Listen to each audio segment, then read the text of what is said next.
tale. Uh, let's continue with the story. The story now is the bots are trying to do good by us, but people like Travis make them take down our streams. That's the only. Sinead, don't you be laughing over there. You part of this too. You Sorry. part of this too. The Just bots closing came enough. for us and took down our stream. That's what that I was. no comment. No comment. Leon, you had something you wanted to say. Yeah, I was just gonna say that this isn't new. I think it was in Gladwell's book, The Tipping Point. I can't remember the book, but there was a story about Target doing this kind of data mining, in the 90s, and they would look at it and they figured out they could look at what you were buying and tell that you were pregnant, right? Like I they remember this. you were buying certain vitamins and Yeah. moisturizers. There was like a 99% chance they were pregnant, and then Oh they wow. would send like brochures to your house about diapers and things like that. And then like this father got really mad. He was like, what do you mean? Like you're encouraging teenage pregnancy and I'm gonna sue you. And he came back a day later, like, never mind, she's pregnant. Right? So what they ended up doing is they ended up hiding all these, like rather than just sending you a diaper brochure, they would send you a normal Target brochure, but the middle of it would be full of pregnancy stuff. So they kind of hid it in there to take that heat off. But this is not a new thing. Yeah. Oh yeah, yeah. The internet has just made it more ubiquitous, but also in a lot of ways a lot more like we all know what's happening Yeah. now. Yeah. Right. Yeah. Damn Twitters.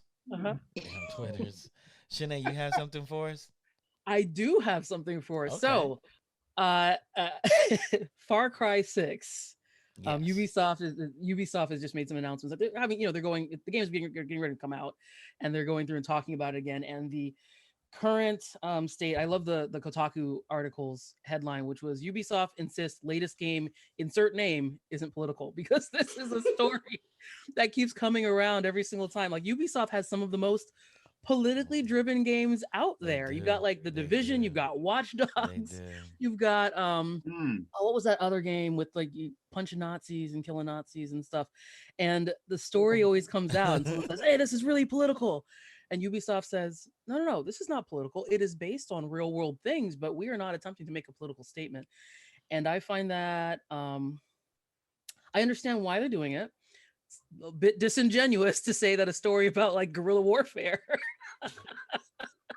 has no political themes, or stories about war, or stories about like government surveillance have no political themes. But this is a pretty common thing that game developers and publishers tend to, like a stance they tend to take, right? They pull Yep. from things that are deeply political, like World War II. If your game is about World War II, I'm sorry to tell you, your game is political, because simply Always put, political. everything's political. And wait, Everything's political.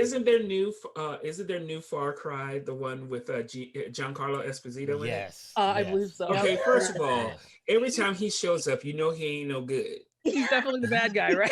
right? I don't know.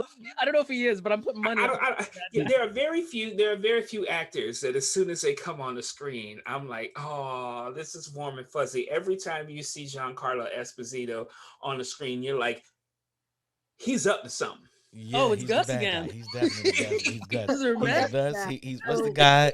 Even when he's frying chicken. Space yes, Gus. yes, Thanks, yes. God. But you know what we really want?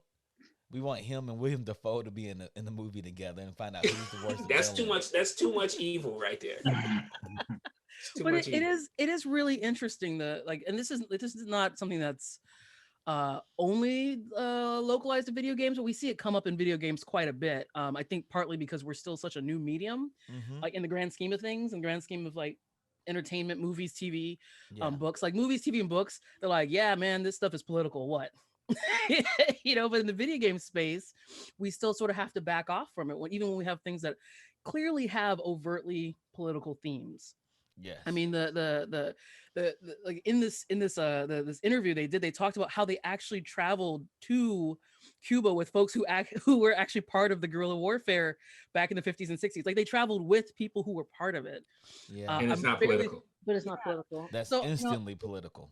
it is instantly political. I just think that we don't have the right vocabulary and language yet to sort of speak about the things that influence our art. Well, but I think what we're seeing here is the game designers and the people who built this was absolutely political. This was absolutely their intent the whole way. And they're not basing it off of recent events. We talked about this a couple weeks ago with like 6 Days of Fallujah. So it lacks that specificity, which I think is a fine decision to make. What's happened here is the lawyers have gotten involved. And marketing has gotten involved, and they got a little scared, and they're like, "Oh, we got to put some distance between us, right?" And that's why you're seeing this message. But if you talk to the designers, it's gonna go, "Hell yeah, we went to Cuba," which is why they want to talk to the just designers about this stuff. It's just not. It's not just that. It's when you're a filmmaker, for example, right? You can just show someone something, right? You can be like, "Look at this. It's kind of messed up, isn't it?" But it's happening right in front. It's happening right now, right? But when you're in the realm of interactivity, you're doing it. Yeah, that's true. You're doing it, right? And so the question is, where are you, and how does a game team empower you to affect change in one way or another, right? And in the action, by the mere fact that you're actually being this willing participant in there, it is inherently political because you have to choose a side. Yeah, I think it's just though, we for some reason in gaming we feel like saying something is political, like something being political is bad, right? Because we just don't want to alienate part of our customer base because we want them to still buy our game. But it's like, if somebody looks at this game or looks at the trailer, they know that you're being disingenuous if you're claiming it's not political. They're either going to buy it or not. So I'm just kind of like, all right, why do we play this game? Literally, we play this game, this game of games. Yeah. I think we should just be straightforward about it, especially if we're trying to push games forward as being an actual art medium or whatever. We need to understand sometimes things are going to be political. I mean, I would make the argument that everything is political, but if you've got, like you said, something about where they're going and traveling around with the different gorillas at that time, of course it's political. Just be honest about it. Mario is political. Squashing those Goombas. No, it's pro drugs. What are you doing the whole time? You're going around eating mushrooms. Yeah, eating flowers and spitting fireballs. Crawling in the go sewer. all the way through Mario without eating a single mushroom. You can make it all the way through. That is true. You can run from the cops. But y'all, in Ubisoft's defense, I'm not trying to attack them or anything like that. No, not at all. Not at all. They have actually gone on record saying that them saying this is purely for the bottom line. Like it is, it's a little bit of a wink, wink, wink kind of thing. It's a little bit of a marketing and PR sort of decision to say hey, we're not making a political statement, even though we're making a political statement. It's set in the 50s and 60s, and we're talking about guerrilla warfare.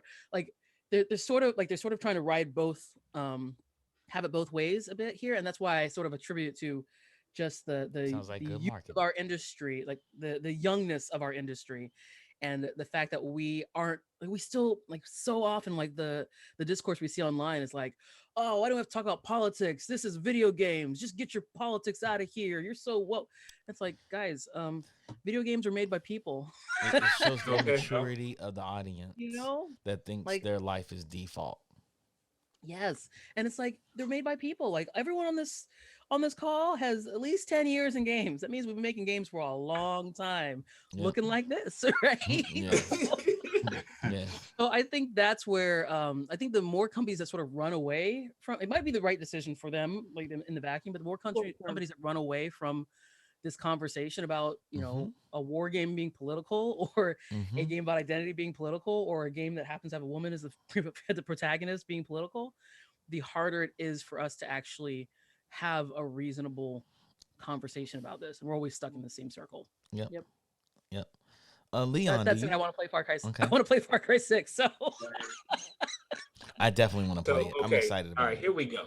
You guys ready for this one though? Okay, you got something for us, Travis. Okay, go ahead. Yeah, Tim Cook's gut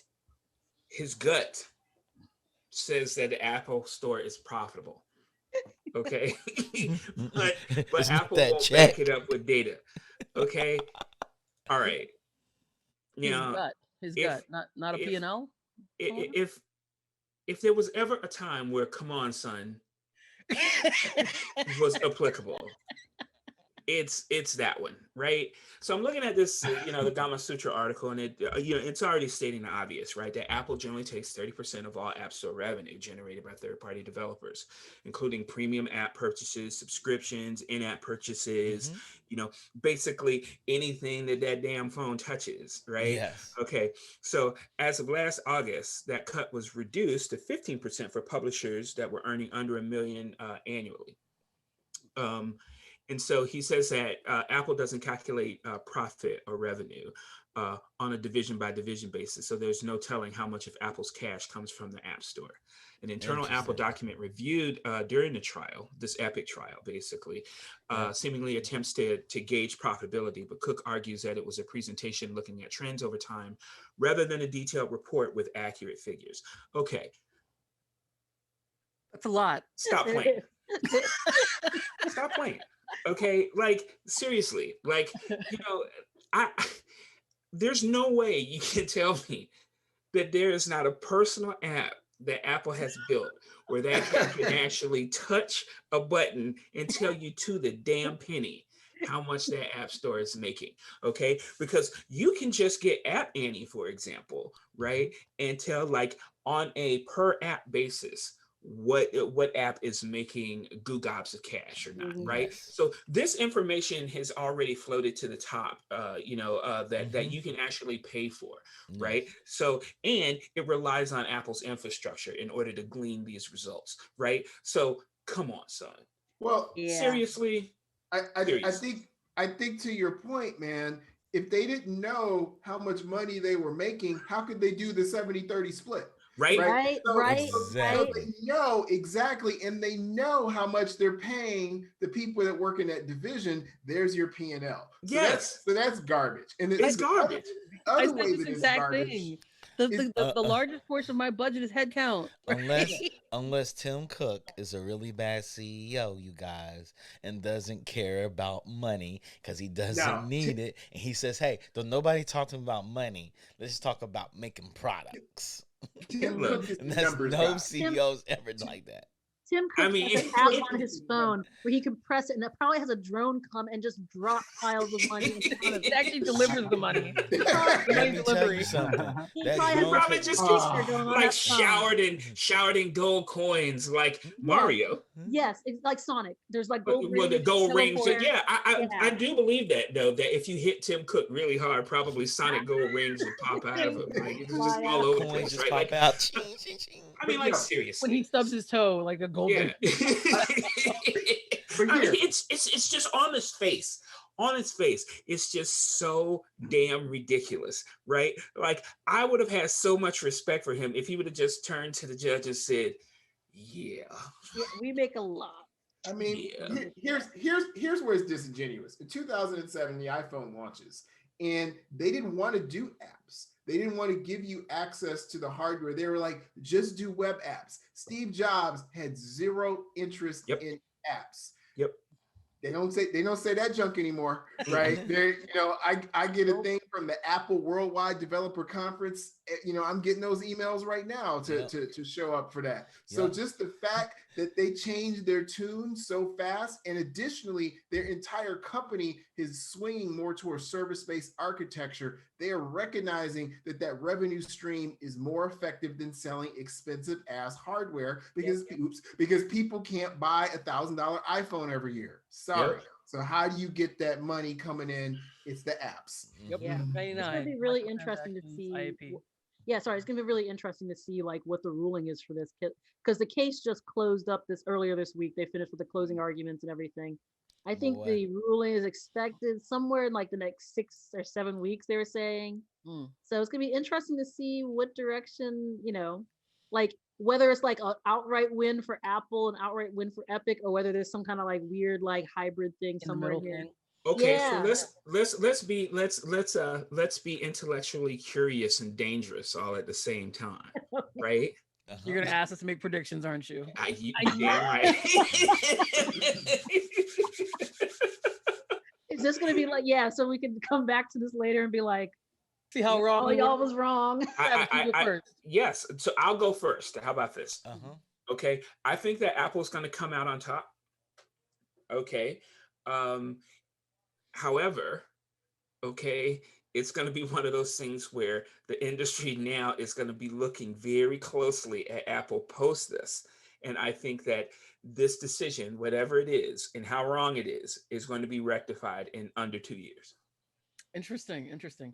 Um, I'm pretty close to that actually. I think that there's a possibility that the judge will find like some weird hybrid thing that nobody's happy with, and that ultimately it's still going to send like whatever the decision is going to send like ripples through, or yeah, not even ripples, shockwave, waves, shockwave. The shockwaves, tsunamis. tsunamis throughout the industry, because this touches on so much, which we can see just based off the number of lawsuits that have been spawned from this thing being Yeah. opened up.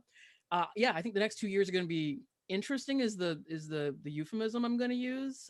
Unstable is probably also pretty gonna accurate. Be a problem. But I think that nobody's going to be particularly happy. But I think it'll probably still lean in Apple's favor, even though I don't personally think that should be the route it goes. Yeah, I think it's also probably going to lean in Apple's favor. I think that because the judge was asking specific questions around like how basically how to make Epic whole, and she was asking questions that didn't necessarily like land on where Epic wants, the verdict to get. Like, Epic wants to basically, Apple's system to be like fully open so they can do side loading of apps and everything like that. But she was asking questions like, oh, well, what if we have Apple remove, that language from the developer agreement that says that you can only sell, items through their store, you know? What if you do that? I could see her doing something like that, but not necessarily going Mhm. all the way, because Mhm. whether or not it's actually like the real reason, there is some compelling, it is a compelling argument to talk about some of the security issues and privacy issues. That is compelling. Like I said, is that wholly because the reason why Apple wants to own control of their own ecosystem? Of course not. They want the money, but it's not an argument that should be wholly dismissed. So I can see them doing like kind of a hybrid thing like that as well. Before we continue, Ashley, because I'd love to hear Leon's take on that too. If they decide like you can sell through another store, watch how that 30% starts to erode. Mhm. Okay, Mm-hmm. because Absolutely. that's going to be the linchpin right there. Mhm. Because if you have another store alternative, right, um, that is what's going to start this whole competition as to how much they take off the top. Yeah, and one other quick thing I'll add on there is one other thing she asked about was maybe not even maybe not even like removing that language so that people still have to sell through the Apple Store, but saying there's also language I guess that Apple says where you can't even tell people, oh, there's another web version you could buy from. So she might have them just remove that language, and then it's up to the companies to try and push people to like their web version or whatever to buy it.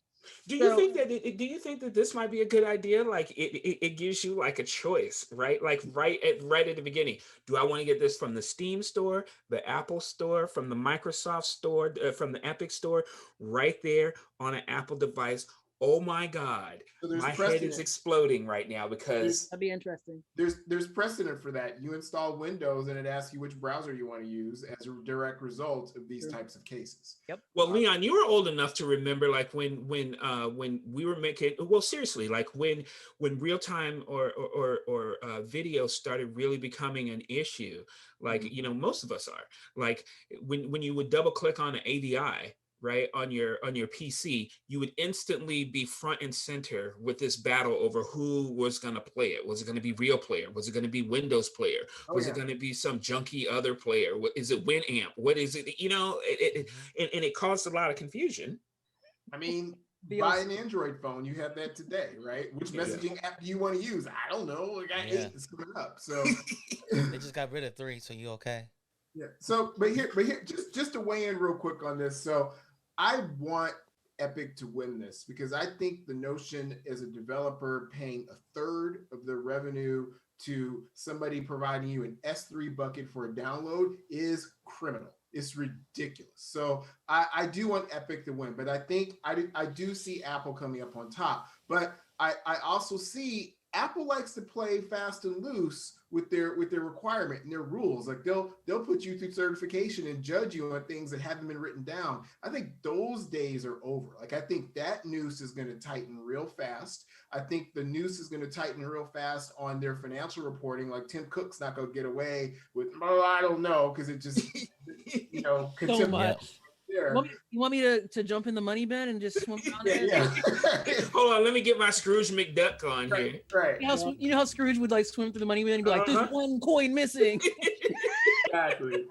He'll just sense it. So I think they're gonna have to continue to be a more responsible platform. And if you've dealt with with developers, right? Like if you've dealt with like Microsoft as a third-party developer, they do a great job of catering to you and giving you what you need. And Apple has just always been really bad at it. Just flat out terrible. Just, hey, when's my app going to be out of cert? One day. Now if you're Niantic, sure, they'll say Tuesday, right? Because they want that Pokemon Go money. But unless you are that large, they just don't care. Right. So I think they've gotten better over the years, but I think they're going to mature as a platform because Apple prefers to be a closed environment. They want you to just buy Apple stuff and use iWork and iMovie and iThis, and they don't want you using third-party software. Right. But they're in this position where they're one of the biggest platforms in the world and they can't do that. Well, it's a lot of this is because the App Store is curated, but it's not curated to the degree to which like your console stores are curated, right? And because of that, because there's not as many items in like a PlayStation store or a Microsoft store or something like that, they can afford to actually get back to the publishers or developers and give them sort of this this treatment that justifies that 30%, right? And that's great, right? And so I think that if they want to continue to take that 30%, make them earn it. Yeah. Right. I mean, they have a lot of power at their display, right? And if you're going to give them 30%, because and maybe be transparent about it, right? Like, yeah, you aren't Niantic, right? They should say that. They should say. So we're going to give you some love, but we're not going to give you Niantic love. Yeah. You see what I'm saying? Until your game makes Niantic money. Right. Once your game starts representing, the type of money that a Candy Crush, like we're a gold digger company. Or Pokemon. Then and I'm sure Apple does that to some degree, but I think it's not as transparent as people would like it. Yeah. Leon, do you have a story for us? I do. So, this is a food story, but it's also a game story, and it's about Wendy's. And the thing I love about Wendy's is they show a sophistication in social media that is just unparalleled. Like anytime one of these companies steps up to Wendy's, it is a burn of epic proportions. So Wendy's own the internet on you. Wendy's has this attitude that is like the cattiest person that you can ever come across on the internet. And I don't know. Patty. Please don't play with Wendy's. Okay. Please don't play with Wendy's. Whoever they have Wendy's social media will you. Whoever they have in their social media manager, they play with Patty. That person, they were like, this is the pettiest person we interviewed. Hire that person. Hire her. She so what did they do? So they dropped a 100-page RPG just with no warning. They called it Feast of Legends, right? And they put the PDF out there. We'll link it in the chat so anybody can download it. And it's hilarious. Like you look in there and it's like, well, here's the order of the spicy chicken, right? And my level 1 spell is Spicy Touch. My level 2 spell is True Fire, and my level 3 spell is Unending Heat, right? So and I'm kind of like looking at my phone in Grubhub, like, man, I kind of want a spicy chicken sandwich now. I'm going to go to Wendy's after this. Just for this alone, I'm going to go to Wendy's. I have no business going to Wendy's. We all have no business going to Wendy's, but you got to respect the game. You do. Like, right? They get it. Hey, man. Was he going to DM for us? It's not just everybody gets a Frosty, too. You get a Frosty. You get a Frosty. But the thing I want to stress is not just a bunch of random graphics, with the windy person with the sword. No, man, there's rules and character sheets, and you know what I mean, like items. They went all out. Like they paid Brilliant. people to do this. Can someone tell me, Oh, I like, want to buy this book. I want to buy it. can someone tell me, Legit, like, right? honestly, Uh-huh. like, as a person who has made bona fide like tabletop RPGs, much like the one behind me. Anyways, like, what is it nowadays with everyone deciding that they want to be RPG heads? I mean, I think it started with COVID. Joe. What was his name? Mangiola or whatever his Yeah, name Joe is, deciding that he Magnolia. wanted to do D&D with all his sexy friends from Hollywood, and then it just got out of control. Like, He what, you know? he's always done D&D. He'll correct you in that. He's like, I'm 30 years in this. And I've always done. He's 30 years in. He has reps apparently. He has his rep skill is high. You know what? I I mean, think I it's don't know what. Oh, go no, ahead, I Tree. was just gonna say, I think this is very much a case of like Uh-huh. someone like taking the Venn diagrams here, being like, where all these things overlap. Hey, let's build like this space right here where a fast food persona, and like gaming, whether it's tabletop or whether it's actually like like console or PC gaming or whatever. Let's actually build out like an identity there.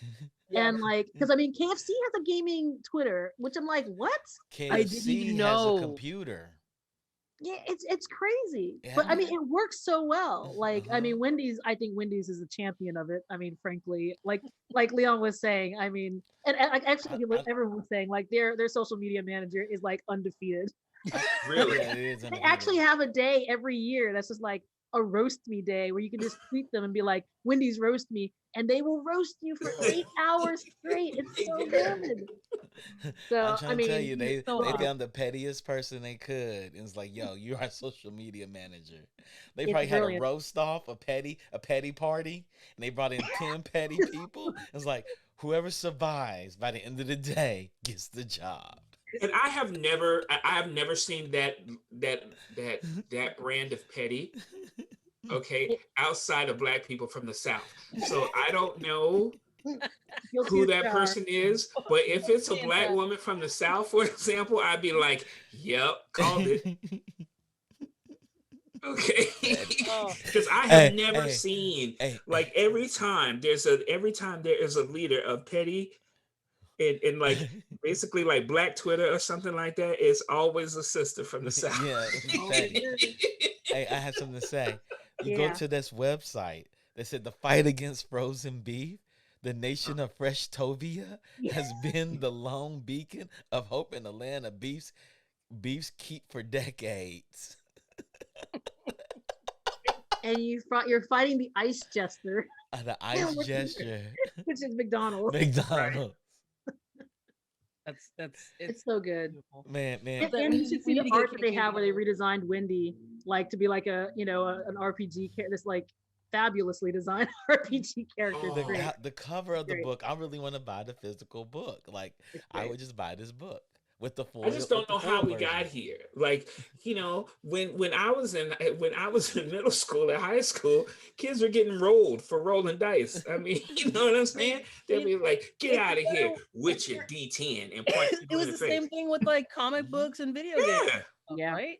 Like I'm. But- You know what? I'm glad that Everybody I lived long enough. wanted to be us when we were young. That's what we I'm learned. glad I lived long enough so that we can get to a point where like the $1 billion movies are comic book movies. That's true. And I've got so many. Like I just finished watching Invincible. We watched Jupiter's Legend. We watched so much video games. The Boys is on. Like there's so much video game and comic book and whatever media out there that we weren't able to indulge in as kids, and now we're Yep. actually making it. I actually have a personal story I need to interject here. So and the audience doesn't know this, but you guys do, is I coach robotics. I coach middle school robotics. My middle school robotics team won the Detroit Regional a few weeks ago and advanced to states. Wait. Thank you, Yeah, thank yeah, you. yeah, and this was while the kids built this robot from home during COVID. So it was a very challenging year, and they knocked it out the park. So we actually had a nice news story that covered it and covered the team. And we had to go in for practice the next day to get ready for states. And as those kids basically slow walked down the hallway, they were like rock stars. I mean, the parents, the teachers, the other kids, even the custodial staff was like, oh, this the robotics kids, you know, like everybody has so much pride. And I loved it. I loved it that these Awesome. kids Those are the are robotic 11 kids. to 13, and they're experiencing this love of doing something that's geeky that we would have been hiding our faces like, yeah, we're the robotics team. You know what I mean? Mm-hmm. Yeah. I love Yeah. it. I love it. So you Like took- the kids are having better lives than we did. And that's what it's all about, right? That's Yeah. that's why Like, that's why you and- tell those people that were bullies. That's why your kids are just like me. That's payback. Uh-huh. So just so the audience knows, so that's the reason Leon hasn't been on the podcast for a Mhm. couple weeks, because he was busy ushering in little geniuses. That's Yeah. that's what Yeah. that's what it was. Making the It world a better wasn't for place. lack of love. Yep. Love it. Love Yep. it. Okay. Ryan, you have a story for us? Yeah. I don't like Wendy's. Is that your story for us, Ryan? You gonna tell us your I got Wendy's some story? Wendy's What horror happened with stories Wendy's? that I went to Wendy's and she sat there and rolled me over the whole entire time I I walked in can't there. do Wendy's, Taco Bell, Del Mhm. Taco, Oh, wow. whole bunch of them. I just can't do it, man. Fast Yeah. food Nubians, y'all. Even Yeah. McDonald's, I can't do it. I Yeah, can't do it. yeah. Just be honest. We went into Wendy's and she was there, and she said, "Don't come in here with your artwork." And she started making fun of your artwork. And you ain't never forgave her. You ain't never forgave her. But I do want to talk about something though. So my story is about Tesla, which is near and dear to my heart, which is pretty cool. So Tesla is starting to use their in-camera autopilot for driver monitoring. So which is pretty cool. You know, there's something that I personally drive a Tesla, so I trust me, I'm hands down, I'm never gonna go back to gasoline cars. I'm always gonna have a Tesla for the rest of my life. If it's not Tesla, it's gonna be something else. It's gonna be It's gonna be a Tesla Hummer or something, you know. Because I haven't paid for gasoline in 6 years. I haven't changed my brakes in 6 years. I haven't done any transmission changes. None of that stuff, man. It's incredible. Gas is currently $27 Freedom. a gallon. This so is that's- ultimate freedom. You know, I'm not locked into this stuff. If you so into tech, how come you in black and white, player? Because you know, I'm an artist. I gotta think. Very differently, artistic. you know? Okay. Yeah. So what's the story about? So what does this in-person camera do? So Tesla is starting to use the camera. They actually have cameras on the inside. The newer versions, they have cameras that's used for the rear view and the front view cameras. So this before they weren't using that. They were only using the sensors, and they did have a front camera that's up at the top that basically only read a specific view on in the front, you know. Now they're starting to expand. They're starting to use the cameras on the sides, and now they're using the interior cameras and all that stuff. So they're basically keeping track of, I think it's hold on, let me read what it actually says. I don't understand this. So they're using the cameras inside the car to do what? To make sure you're in the driver's seat? Well, I know everybody's crashing lately. The technology expanding where it's starting to keep track of your eyes, where it keeps track of you if you're a sleepy driver, or if you're, you know, constantly looking at your phone or something like that, you know. So yeah, it's gonna, the systems there, the safety systems that's inside the Tesla that basically takes over and says, hey, you're driving wrong, and if you keep doing it, it'll completely shut off, and it won't turn back on until you actually stop the car, get out, get back in, and then you can continue driving. So it wakes you up. That's the part of having a Tesla, is that I can doze off and I can check my phone because I'm going for full autopilot driving. That's not how the autopilot works. That's how it should what are you work, though. talking about? That's the autopilot everybody's trying to get. I just watched their video of the guy with his hands up behind his head as the car was driving around the Tesla plant. To be clear, what Tesla has is not level 4 autopilot. It is at best assisted cruise control. They are at what's called level 3. So they are not at level 4 autonomous operation. That's the first thing. Yeah. The second thing, people tend to forget that over 100 people die a day in the US in normal gasoline cars, but suddenly, oh my God, Tesla is the deadliest thing ever. Yep. No. One wreck. Well, one wreck. No, it's not in the passenger seat. To fully disclose, and I think this is important, I have drove Brian's Tesla without my hands, by the way. So when people die in Teslas, it's usually a user error. Yeah, it's not the software; it's a user error. It's someone doing something they shouldn't do, and they're not paying attention. Like putting a brick on the gas pedal as you hop into the passenger seat. I don't see how you can tangentially be involved in video games, whether or not it is playing them or making them, that would make you decide that taking your hands off the wheel for an extended period of time is a good idea. Like, you've played enough games. This never ever goes well. No. I mean, that's the thing. People like you said, like, it's assisted driving, right? So the intent is you're still supposed to have somebody in the driver's seat while your car is doing the autopilot.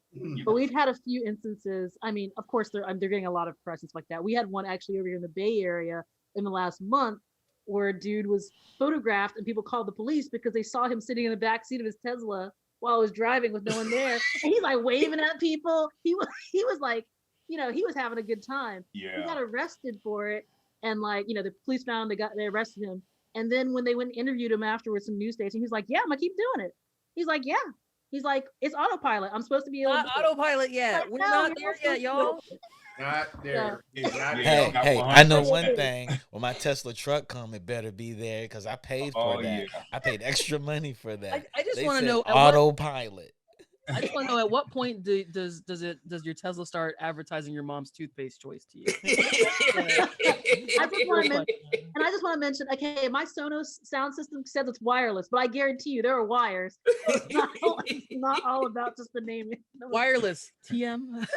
Wireless TM. Yeah. So the Tesla's not going to advertise the toothpaste. It's just going to set a waypoint to the grocery store. That's what's going to happen. Drive you down the toothpaste aisle. Yeah. What's going to happen when Amazon buys Tesla? You get driven to the Amazon store, and the Instacart, that's a robot's going to just drop right to the Whole Foods. Just boom. And also you just get a ping on your phone and says, you've been charged $158. You're like, what did I buy? And it's just things that you like. But it was It'll in my car to be nothing but bacon and cereal. Yeah. Oatmeal. Lock you in your Tesla until you buy stuff on Amazon on that little console there in your Tesla. No, it's already gonna be there. You don't know what you bought. He's just been scrolling all week, and it's like, oh, he buys groceries on Saturday. Do exist actually? I've never been to one before, but I've seen it, and I was tempted. I was like, the grocery store, you just walk in and walk out. I'm so excited. No, this was a drive-through grocery store. Like What? It was a grocery store that had a wide, like a pathway through it, and you drive through the grocery store. I guess you order stuff ahead of time. People just put the things in your car. That's dope. Brilliant. Yes, I was like, I would be. I haven't ascended to that level to that level yet. Like, yeah, I would. I just feel myself being inherently mad at a grocery store that knew what I wanted. You know what I'm saying? Like, they'd be like, "Boy, if you don't get these blueberry muffins and get out of here." But we all You've been looking at them all week. You've been looking at them all week. But looping back around to our initial conversation, right? Like that's actually kind of like that's the thing that technology's moving towards is like, hey, Travis, we know that we know you out of those blueberry muffins. But yeah, would y'all be We know mad that at you technology average, saying, "Hey, yeah, you you've buy had them way every too many 5 weeks. blueberry muffins. We're gonna give you some Yeah, it has blueberries." I been would be 4 very weeks angry at and 4 technology days. that got my You want to business make like sure that. that you don't run out of them blueberry muffins. Well, that's where it leads to, right? And see, that's the thing that people don't realize, right? It's like, people are like, you want these blueberry muffins. Yeah, but maybe I don't need these blueberry muffins. And then all of a sudden, then you start getting ads for other things, like, all of a sudden now it's the Metamucil that you're getting. It's like, why? Well, you should have had those oat muffins and you didn't. But And so see, now you need this. the grocery store saying you haven't had the fifth of month, the muffins in a couple weeks is one thing. It's another thing when it says, "Hey, we see you had a bad week, so you need to get these muffins and a fifth of liquor." Right? That's that's when it's too far. Yeah. Or maybe not, Leon, because you'll be like, you know what? I did need that vodka. Good looking out, huh? So Ryan, go get back on Tesla. So Yeah. Ryan, are you gonna drive in the backseat of your car? Are you gonna be? Do you draw in your car as you're driving? That's a good question. Bad question. Don't Look do at that. him! Look at him! You Yeah, guys, this look at him! confession time. Fly, Ryan. This is confession time. All right. Yeah. I have drawn in my car before. Damn right he has. I've taken short naps, but the only time I've done it was I'll admit this. The only time I've done it is when I'm in like traffic and we're moving like 6 miles an hour. I just turn on autopilot and I just like take a nap, and then I wake up. I'm like, okay, cool, I'm ready to go. See, right when That's you what said user autopilot's for. error, that's Damn right. right. That's the user Damn error right right. there. That's not a user user error. That's error. user error. But That's I the haven't done it promise. in a long time, especially since COVID. I haven't driven anywhere. Okay, so if Ryan is off the show for a few weeks, y'all know, right? He had one too many naps. Yeah, I agree with you. Those Ryan, off you're in like supposed to 2 be able to minutes. do So like I'm that. gonna take a 2-minute nap. So wake up, and like, okay, keep Dang going. right. That's what you're supposed to do. That's Okay. wow. And we- I can admit that I have never taken a short nap in my gas powered Nissan Juke. no, you haven't. I've never drawn. I've never intentionally done either of these things. Yes. I mean, But I look forward to a future where public transit allows me to yeah, I'm waiting for real time travel to happen somewhere in here. I want to be able to teleport Um, actually. Give me some yeah. transporter technology, please. Oh yeah. Mm. Yeah. Okay. I, w- I was gonna move on. I just want Star Trek to be real, that's all. We do. It is yeah. real. Did you hear that? They actually developed a not teleporter. Well, it is a teleporter where they Mhm. they Transporter. yeah, they transported one object to another part. Yeah, of why don't you do that then? Why don't you try that? It was if I recall correctly, it's like a single molecule from one location to another. So Yeah, it's quantum entanglement. yeah, so I'm gonna let one of you guys try that out first. Yeah, you go entangle your quantums. Yeah, I don't want my quantums entangled. Makes total sense. I like my Alright. quantum straight. Yeah, I already have enough entanglement, so I don't need Yeah. it. Hey, Quantum. And admittedly, All right, Will as Smith. much as I love Star Trek, what is one of the chief things that causes problems in the 24th century? transporter. Oops, sorry, you got stuck in a pattern buffer. Yeah. Oh, well, now you're mixed with another human, or good luck. If we are essentially a ghost inside this shell, all we're doing is Mm. transferring, This got from real shell to deep. shell. That was that's all yeah, it that is. got real deep all of Yeah. a Got real sudden. deep. We're into some We got the foolishness. email in the- I'm gonna bring it That's back true. to being light now. Yes. Games. So I was in a discussion in Clubhouse, as y'all are fond of, and somebody was like, "Well, you just make a game, and they all are the same. Like a shooter's a shooter." And I was like, "No, games have feel to them." And I want to express to people how important how a game feels lets you know if you like the game or not. There's a visceral connection there that you make with a game. Nintendo gets it. And some other studios get it from time to time. Some studios get it all the time. Call of Duty gets it all the time. Bungie gets it all the time. And Bungie and Call of Duty are drastically different games. MLB gets it for the fans of baseball all the time. It feels like baseball. But I think you need to understand that you need to have a certain level of expertise to perceive that, right? Just as I could say, well, rap is rap. right? And someone who's a aficionado will say, no, there's East Coast, there's West Coast, there's hip hop, there's gangster rap, there's mumble rap, there's whatever, right? There is an entire stratification of that. But if I'm on the outside looking in, it's just is rap, right? So it's the same thing. Like, yeah, I can look at Destiny, I can look at Call of Duty, I can look at Gears of War. The game loop is putting holes in things with projectile-based weapons, but the feel of all three of those games to a practitioner or an expert is very different. So I think that's a perception of someone who's not in the know. Yes, this person claimed to be a game developer. Well, and gamer. Mumble rap is trash. I'll let that be your opinion. There's millions of people that disagree with you. And they're wrong. Well, there's a lot of people who like to eat trash. So yeah, I agree. And Ryan's thinking, yeah, they eat Wendy's.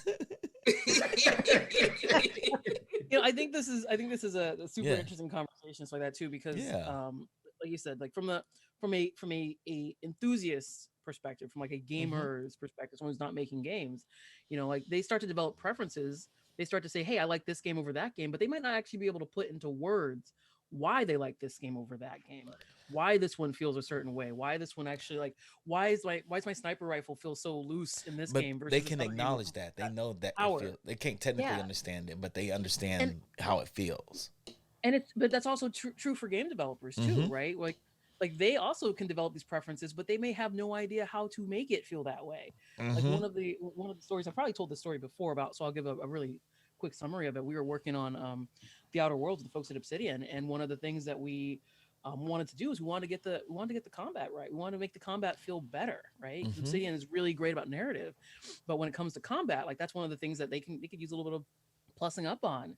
And so we wound up working with a combat consultant who worked on really great combat games. I won't mention which ones, but had like deep experience in that. And he gave us this wonderful report and broke it down and said, hey, here's the nuanced stuff that you might not know as to how you make a gun feel good. Like this is the stuff that like, this is getting like real deep in the science of it. And, he's presenting this to us as game developers who've been doing this for decades, have worked on shooter games for decades, but like his depth of knowledge taught us all a new thing too. So, I don't discount anyone, even if they're a game developer who doesn't know it. I do challenge if they don't want to learn it because it was amazing like masterclass to like learn that stuff. And I'm like, cool, I'm taking that stuff forward to like every other game I work on. Yeah. I tend to equate gamesmithing with cooking a lot. Okay. Because I think that cooking is a lot of trial and error. It's a lot of experimentation and things of that nature. And I think that the best cooks have a very developed palate, right? And I say that about game designers and coders, in particular. And, if you're gifted enough, maybe producers who, as well. And if you ever watch, like one of my favorite shows to watch is Hell's Kitchen. And in Hell's Kitchen, what Gordon Ramsay will do a lot of times is he'll put a plate of food in front of you and he'll say, now taste this. Okay. And then everyone will taste it. And then after they say, oh, this is magnificent, he says, okay, great. Now go make it. Yes. Right. Now, here's the thing. Okay. The difference is, okay, when you're cooking, Gordon Ramsay gives you every single bit of that recipe like it's in that kitchen. You see what I'm saying? You don't have that when you make games. Okay, you don't. As a matter of fact, a lot of times what happens is you're put in a situation where they're like, see this game? Doesn't it taste good? And you're like, yeah. But the problem is you don't know whether or not you're tasting $5 million or $200 million. Okay, now, in addition to that, they don't say make just this. No, because that's never how it is in games. They're saying make something better than this. Okay. Yeah. And so now you have to take this thing that you've been snacking on and making it better. And usually they're saying make it better than that $200 million game with 50 million. Yes. Go ahead. By the way, It's the I recipe love for this disaster. analogy too, because for anyone who's seen that particular like challenge on the Hell's Kitchen, it's amazing to see how many people in the room walk in there saying, "I am the best cook. Mhm. Yes. I know all cooking methods. I am Yes. gonna win this." And they walk in there and they eat something, and they're like, "I think it's chicken," and you're like, "That was pork." Yep. You Yep. chicken Yep. and pork, Yep. or they'll be like, "I think this is fish," like that was beef. What is wrong with your palate, Yeah. right? Yeah, Yeah. your It's gonna be palate like saw. 3 people choose halibut, 2 choose trout, and Yeah, one yeah, person choose yeah. chicken. Yeah, and it's yeah. amazing to see like when you like when they're trying to recreate that dish, if you pick the wrong basis, You're dead You're from done. the beginning. You're done. there you're not gonna make a better dish when you have the wrong basis for it. Right. Yeah. You Right. fundamentally misunderstand the dish. I think that is a Right. great analogy how game making is to game smithing is the same as cooking. Is And that as a producer. because people make fried chicken. There's a million people that make fried chicken, but there's only 3 of them that we always talk about is amazing. And apparently, all our mothers make great fried chicken. Uh-huh.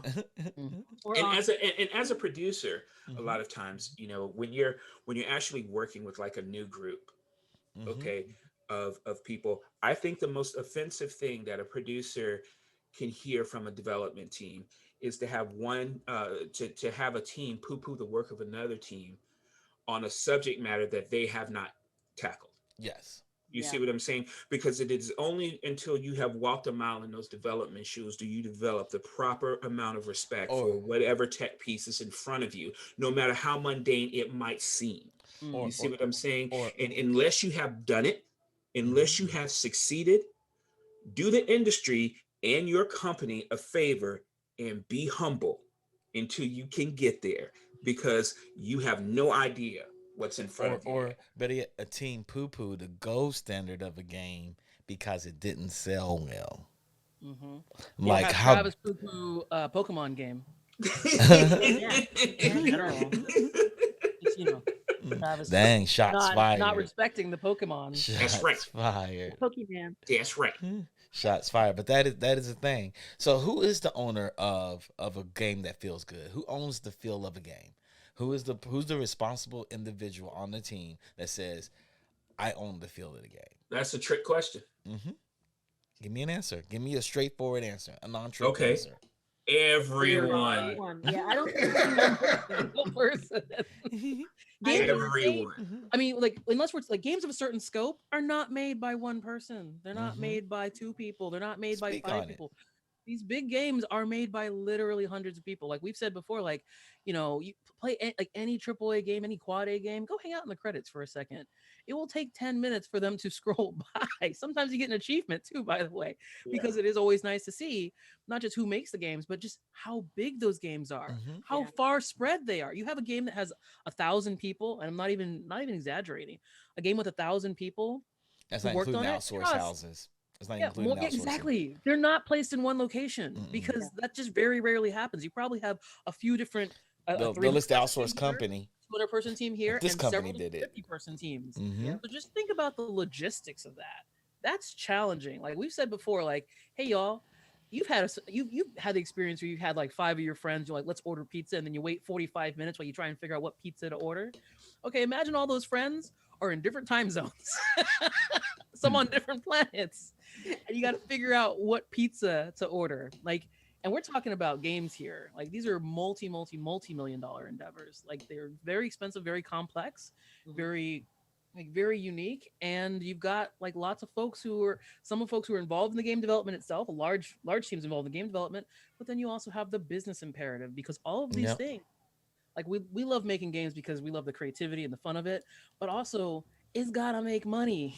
Yep. For real. Yeah. Like, games are they are a business Yeah. ultimately. They are a right? business. I'll Yeah. give you. Games that don't I'll make give. money just tend to not get sequels a lot of times. And I'll give you an example, Chuck. Like take God of War, Yeah. for example. Right.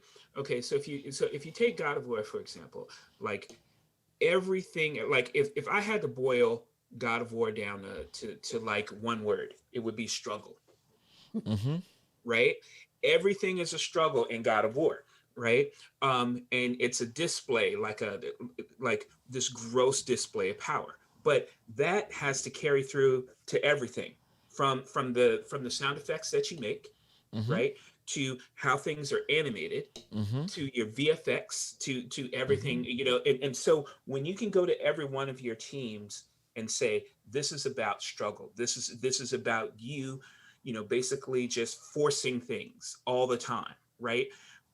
When you have that in mind, okay, every facet of your development, then they know, I'm going to pop this case open. Okay, that needs to be a struggle. I'm going to, I'm going to rip this, this character in half. That's a struggle. Everything is a struggle, right? And Struggles so one of their when you tone have that, words. so when you have that, and I call those pillars in a game, right? When you set these pillars, okay, then those are the true norths for everyone on your development team to use as a guide when they're saying, how do I do this? You see what I'm saying? And everyone is going to bring something different to bear, whether or not it is code, whether or not it's art, whether or not it's design, and so on and so forth. And collectively, if they attack it under their own sort of domain or their own fiefdom inside of the game, when it comes together, it's all gonna feel like struggle. Yeah. Travis, I think the most amazing example of that, if you go back and look at the making videos at LucasArts of The Force Unleashed, and what they would do is before every team meeting, they would say, what's the X? And the entire team would come back kicking people's ass backside with the force. Right? And look at, and you think about Star Wars up to that point, the displays of the force were like, somebody would kind of move their hand and a boulder would slowly move across the screen. But in The Force Unleashed, you would grab a stormtrooper and literally bounce him off the ceiling 5 times and then out an airlock, right? Yes. It suffused every single action in that game. It was more violent, it was more intense, and everything from the sound effects, the digital effects, to the animation, because before every meeting, what's the X, right? And that set that tone. Yeah. Yep. One thing that I learned in grad school, we had this thing called tone words. We had a razor statement. It lets you know gets cut in, gets cut out of the game. But then we had tone words. Everything had to speak to the tone of the game, and anybody on the team could call it out when it doesn't. Like, how does what you just made, or what we're doing, or what I'm drawing, feeds into those 5 words up there of what we're making? Because that's what we're trying to make a game feel like. And even people sat there and got in heavy debates. Like, struggle would be a tone word. Struggle. Majestic. We probably pick something more crafty than majestic, because majestic can mean anything. But that's what a colossal may be, something you use for God of War 3. Struggle, colossal, because it felt big. You wouldn't use the word epic, because what does that mean? Too many things. Lawsuits. Wow, I guess that changed. Yeah, I think because everything in gaming is so individual, and so subjective, that it's nice when you can agree on like 4 or 5 things that are not right. Because it gives everyone that touch base to say, is it this? Because if it isn't, then I'm wasting my time spinning my wheels creating that, because it does not feed into what and this product is about. Absolutely.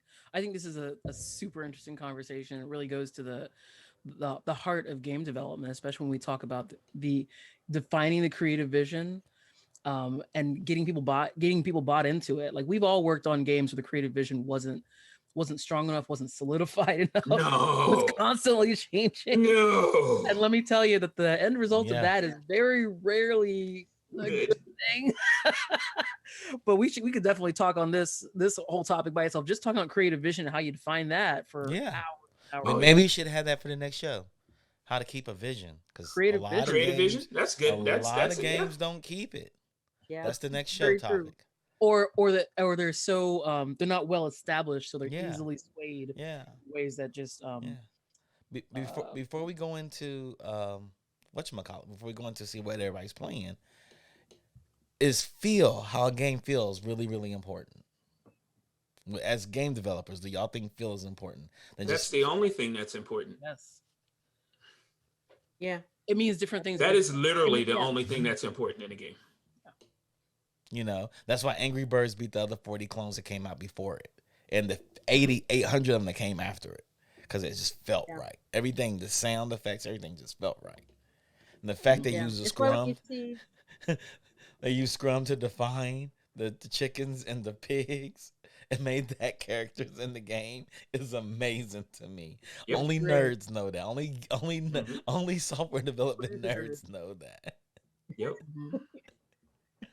Yeah, I really do. I think the feel is the only thing that's important. Y'all And, agree? Mhm. and those things, look, sound, code and all that, those all Pressing the collectively buttons. feed into that, because what we're talking about is we're talking about selling interactivity, Mhm. right? Games are about repetitive action. Okay. Mhm. What can I do to make you do the same thing over and over and 40 over hours. and over and over again, right? And so if at the end of that something does not feel right, or it's not giving you the proper sort of feedback, you're not going to want to continue to do it Yes. at I all, agree. because it's unreliable, Mhm. right? It's just chaos, and who wants that? Mhm. Well, I kind of want a little chaos, but whatever. Epic. Yeah. It's my answer for everything right now. I can put two more examples of that from the same franchise: Devil May Cry 2 and DMC, which is Devil May Cry 4, I think 4 or 5, one of them. No, DMC was actually 5. 5, yeah, 5. Before they made 5. Yeah, it was 5. Yes. It was 5 5. Prime. Yes. Yes. And DMC is a good game, but it didn't have the same feel as DMC 2, as Devil May Cry 2. It doesn't feel the same way. Oh, Oh my you're God, gonna are you fight- sure? But you're gonna it was fight. reminiscent enough. It as is. someone It's who, close. as It's someone a who really good produced both game. of those, I Devil think- May Cry 2 wait, someone's produced both of those. Devil May Cry 2 was not the People- standard. People That's love what Devil May Cry 2 because the way it feels. Just the way No, it no, feels. Devil May Cry 3. Devil May Cry 3, yeah, 3. Okay, Devil May all Cry right. 3. Devil May Cry 3. Making Yeah. sure. Devil I was May like, Cry wait a 3. second, Chuck. Yeah, Are you Devil sure May you're Cry talking 3. about the right one? Yes, I'm talking about 3. I'm going playing it in my head right now, and I'm like, oh, was that 2? No, that was 3. I think. 2 was the one with the diesel clothing promotion. Yeah, it was. No, okay, Had the Devil May Cry best 3. character Yeah. designs, but Yes. combat-wise, everything was a bullet sponge. Yeah, it was That Devil was May Cry because 3. 1 and 2 were Yeah, being developed at the same it time. was 3. Devil May Cry 3 and DMC. Like I think DMC feels good. I think it could have been a really great game. I think they need to spend more time working on it a little bit, but I think Devil May Cry 3 is like a masterpiece. And how I it have feels. I have lots of inside baseball about how we got to the feel for both of those games. Interesting. But I we can understand talk how they about not just take in a DMC future 3 and just talk. remake it, but that's my thinking as a fan of those We games. did. Sorry. Go ahead. Yeah, well, how they throw it off? How do you throw that off? You can throw it off just a little bit, and you can still nail that game. We'll talk about that. We're gonna talk about keeping your creative vision, because apparently that was the creative vision, and they were. Well, off Shanae a knows little bit. why. We just won't say why. Yes, I will say some things, but not other things. Yeah, we're gonna keep that. But yeah, I'll try to explain to people why Street Fighter feels different from Marvel vs. Capcom. Shall we see what Ryan has Yes. been drawing, because Yeah. he's been looking down the entire time? Oh man, you guys really want to see this? Yeah, we want to No, see it. but go see it. We'll see it anyway. All right, I'll share my screen. Is it going to be black and white? Yes, it will. Oh, go figure. Okay, all right, hold on. Here we go.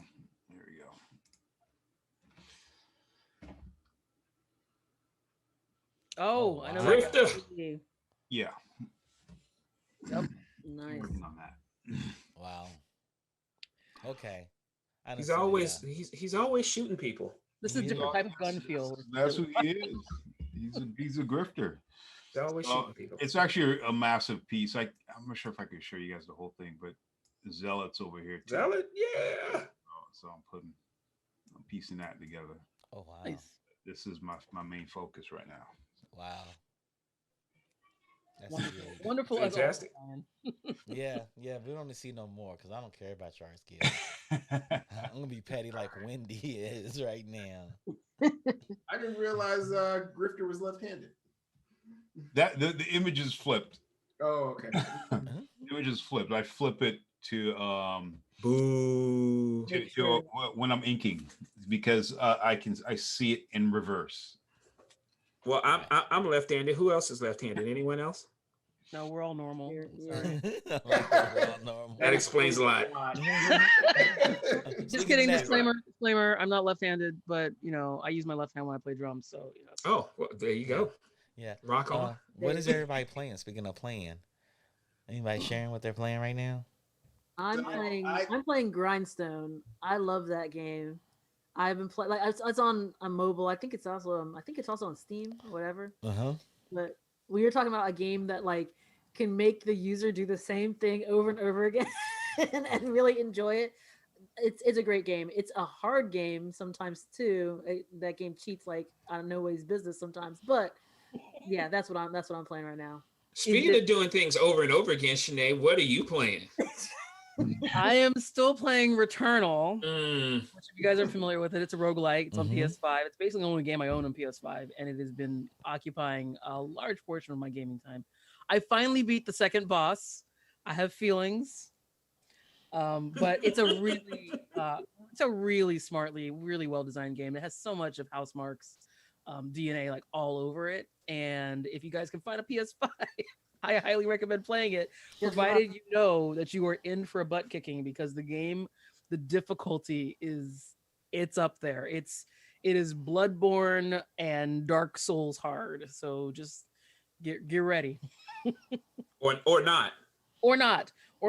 There's nothing I'll wrong wait with till not it's hard free games. one Don't get day, ready. then I may get it. Yeah, I mostly don't like ridiculously hard games anymore, but I actually really do like this one. Okay, what are you playing? That's the Leon? only game that has me really wanting a PS5 right now. Eternal. Really? Not Miles? Returnal? Yeah. Okay. Wow. It's literally the only What are game you I've playing right now? Besides Astro's Leon? Playroom, this is the only game I've played on my PS5. Oh, Astro's Playroom is amazing. It is. So I'm actually I got sucked back into Destiny 2 for Season of the Splicer because they brought back the Vault of Glass, and good memories of that raid. And my son actually got a second Xbox, and my son and I have got Fireteam Prior going again, so we're playing that together. Nice. You should play. What's the game? Was it just the two of us or something like that? It's just two people. Oh, yeah. Yeah, you should play that with him. It takes two. Yeah, it takes two. Yep. Oh, I was about to say, sounds like a Will Smith song. I don't know. It takes two. What are you playing, Travis? Well, I'm playing Demio on the Oculus Quest. Let me tell you something. Okay. And I mean this with every fiber of my being. It is so close to everything that I want in the VR experience. It's not even funny. It's like, here's your D&D board. You can move your characters around. The spells are there. The way they've done their UI is amazing. It is really the first game on a VR platform that I have thought about a lot when I'm not playing it. Right. And now I can't wait because I posted on Facebook. I'm like, yo, man, if you've got a quest and you want to be down in Demio, let me know, and like four of my friends are like, I'm down. So now I can't wait because I haven't had that multiplayer experience yet. And just playing it single player, right? It's amazing. I just bought it for my quest. Yeah, it's well, let's do this. Who recommended that game to you, Travis? Huh? Who recommended that game to you, Travis? I don't know. Some mushroom queendom. Some mushroom queen. Travis, the best. We gotta get in the game too. Okay. Huh? The best part is when you start getting ads for shoulder cream because the sweat is a little stiff for your biometrics. And then your Tesla just changes your destination and drives you to Okay. Ryan, are you playing anything? Call of Duty. Yeah, I actually I jumped back into Arkham Asylum. I've been catching up on some of my games that I haven't played in a while, so I got back on that. And this morning, it's weird because my son, who's 1 year old, he's about to turn 2. He started playing the PlayStation VR, and he's this kid. He's one. He can't even, he could barely talk, but he's already like freaking out, just looking, putting on the thing on. He's like looking at it, and he's like, he's like laughing at stuff. And when I took it off of him, he got really mad, man, because he wanted to stay. Like, why'd you bring me back to this world? Yeah, this world sucks, Gag. Come on now. Go back to the basics. Really mad. Kids do it nowadays, but yeah. So basically, what you're saying, Ryan, is that you're now letting VR parent for you, right? Pretty much, yeah. Great job. Good looking out. There you go. Yeah, good. Hey, babysit for me. There you go. I mean, that's why Rick had Floothy Land, right? Yep. And for me, I'm not playing anything. I started Breath of the Wild, playing it again because I'm not finished with it. I'm like the only person that's not finished with it that I know. No, that's not true. At least 3-4 people. Okay, now, I don't feel as bad now. Yeah, I started. But I got I both started playing it again. I got too. my Switch at launch. I Same. sort of did, and I'm still not playing Breath of the Wild.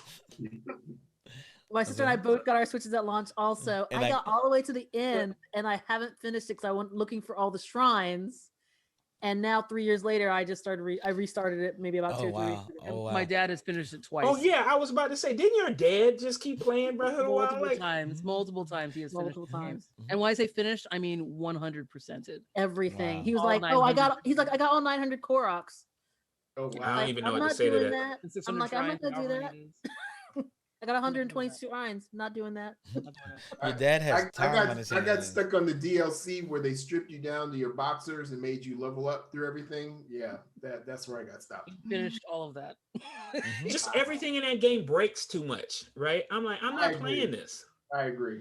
That is a game design element I'm not a fan of. Is swords made of tinfoil. Yeah, it's like everything is like forged in fire, and it will not cut.